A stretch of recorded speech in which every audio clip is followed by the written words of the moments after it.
The island of Sardinia is located in the Mediterranean Sea just south of Corsica and west of the Italian peninsula. During the age of the Roman Empire, Sardinia was home to Roman colonies and governed by Roman prefects. But little is known about the history of the island before the Roman occupation.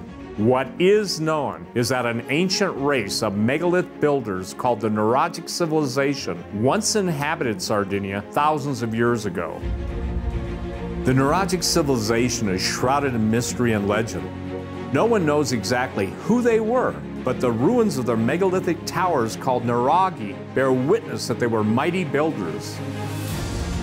Nuragi towers were constructed with large, uncut stones in the Cyclopean style without the use of mortar. Some of the towers were relatively small, while others were astonishingly large, rising over 100 feet into the air. There are over 7,000 ruined Nuragi towers still standing in Sardinia today.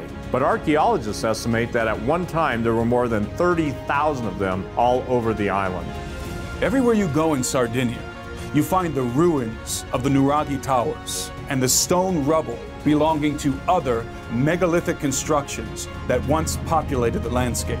Having traveled extensively all over the island, I am amazed that so little attention has been given to this place by archaeologists, considering how anomalous it is in regards to the sheer quantity of megaliths that were once present. But even more remarkable than the abundance of megaliths is the abundance of evidence pointing to the unassailable reality that Sardinia was once inhabited by a race of giants.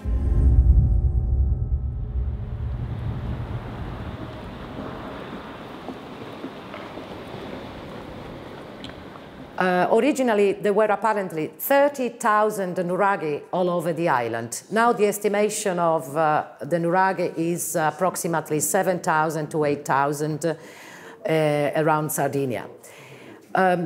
These towers were the expression of the megalithic architecture, which is also called Cyclopean. The legends mention Cyclops who built these megalithic structures around the island.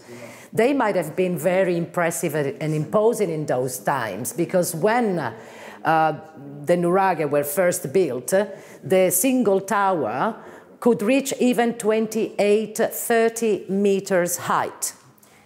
It was like a skyscraper of the prehistory. And Cyclopean because of the legend, as if they were built by Cyclops or giants, but also because of the use of massive boulders, of massive stones, which were set in circles with no use of mortar binding.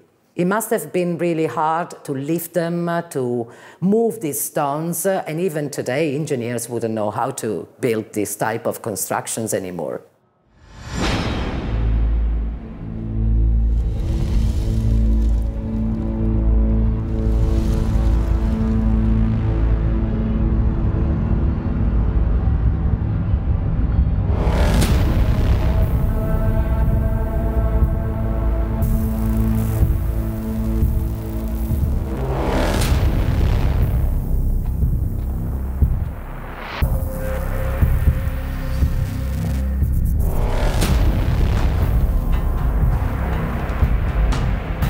The impressive stonework exhibited in the Nuragi towers is prototypic of the classical Cyclopean style.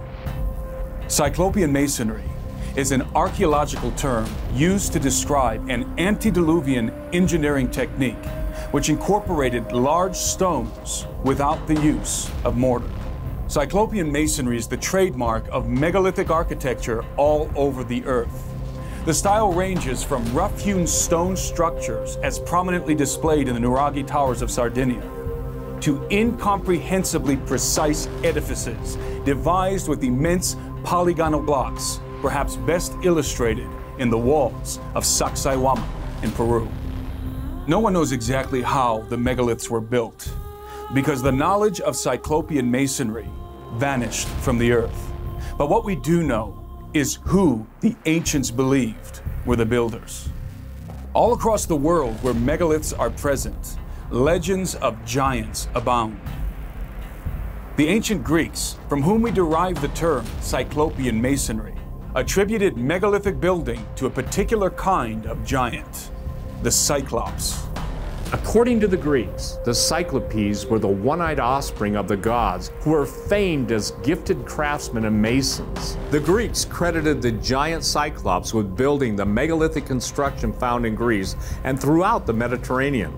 The Greek historian Pausanias recorded that the walls of Mycenae and Tiryns and Peloponnesus were built by the Cyclops in ages past. Clans of Cyclopes were rumored to inhabit the islands of the Mediterranean. In his epic poem, The Odyssey, Homer recounts the harrowing voyage of Odysseus, king of Ithaca. During his wanderings in the Mediterranean Sea, Odysseus and his crew enter a cave on the island of the Cyclops, where they encounter Polyphemus, a savage one-eyed giant. Polyphemus devours some of Odysseus's men before they put his eye out with a spear and escape the island. In the next chapter of the story, Odysseus and his men are carried in a storm to a place called Laestrygonia, which is a land inhabited by cannibalistic giants. The giants devour many of Odysseus's crew and destroy all but one of his ships. The Odyssey is obviously a work of fiction, not to be taken literally. But like many of the legends composed by the ancient Greeks, it may be laced with historical fact. The mystery schools and fraternities of builders throughout history have utilized the insignia of the cycloptic eye in its many motifs to communicate knowledge originating from a celestial source.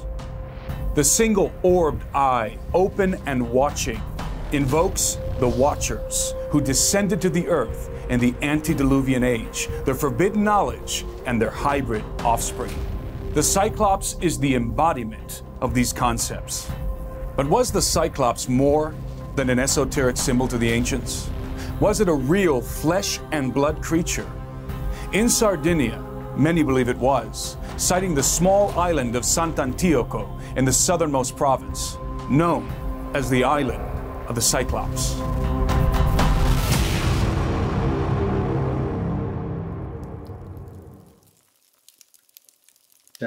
My name is Paolo Valdez. I was born in Sant'Antioco in 1944. When I was young, I explored a lot in the mountains. And so, I saw many skeletons among the ruins and the old houses in the countryside. One day, when I was 8 years old, I was grazing oxen in the mountains. There was a nuraghe nearby, so I decided to go and explore it. I went inside of the nuraghe and discovered the giant skeleton of a man partially buried in the ground. When I looked at the skull, I noticed that he had only one eye socket in the middle of his forehead. Instead of two eyes, like a normal man, he only had one. He was very large. I could see his feet sticking out of the ground. He was much larger than a regular-sized man. And this happened in the area known as the land of the Cyclops. Sant'Antioco lends credence to the Greek stories of Cyclopes in the Mediterranean. Not only are there ancient folkloric accounts of the Cyclops inhabiting this region of Sardinia, there are also contemporary claims that the skeletal remains of cycloptic giants were unearthed some years ago in plain view of the townspeople before being secreted away with threats of violence if anyone dared speak of it. Many of the people we spoke with in Sant'Antioco affirmed that they had heard of the incident, but were unwilling to go on camera. Some even told us that the Cyclopes were exhumed right in the middle of town, where the megalithic remains of an archaeological excavation can still be seen. I had no way to confirm if these rumors were true, but what I can confirm is that highly secretive and restricted excavations are still taking place in Sant'Antioco today.